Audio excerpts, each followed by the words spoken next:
السلام علیکم پیارے بچوں، ہماری آج کی کہانی کا نام ہے بچوں کی خوشی۔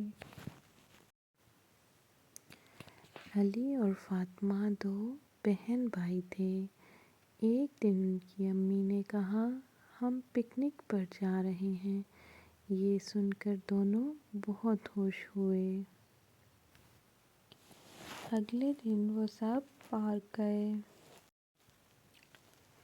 علی نے فٹ بال کھیلا اور فاطمہ نے رنگ برنگے غبارے لیے۔ وہ تتلیوں کے پیچھے بھاگے، درختوں کے نیچے دوڑے اور خوب ہنسی مذاق کیا۔ امی نے ٹفن کھولا اور سب نے بسم اللہ پڑھ کر مزیدار سینڈوچ اور جوس پیا۔ پھر ابو نے کہانی سنائی جسے سن کر سب ہنسنے لگے۔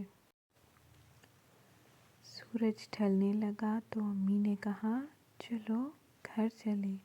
علی اور فاطمہ نے کہا یہ بہترین دن تھا اور وہ سب ہنستے کھیلتے گھر آ گئے۔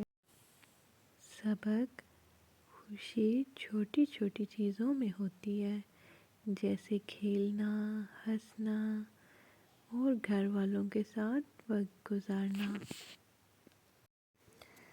تو پیارے بچوں، آج کی کہانی سے ہم نے سیکھا کہ ہمیں اپنی امی ابو کی ہر بات ماننی ہے، انہیں تنگ نہیں کرنا۔ تو ہم سے بہت پیار کریں گے، ہمارے ساتھ کھیلیں گے، ہمیں بہت سارا وقت دیں گے۔ اور دوسرا ہم نے سیکھا کہ ہم نے کھانا کھانے سے پہلے کیا پڑھنا ہے؟ بسم اللہ۔ جب بھی کھانا کھانا ہے تو کھانے سے پہلے بسم اللہ پڑھنی چاہیے۔ تو آج سے سارے بچے کھانا کھانے سے پہلے بسم اللہ پڑھیں گے۔ اللہ حافظ پیارے بچوں۔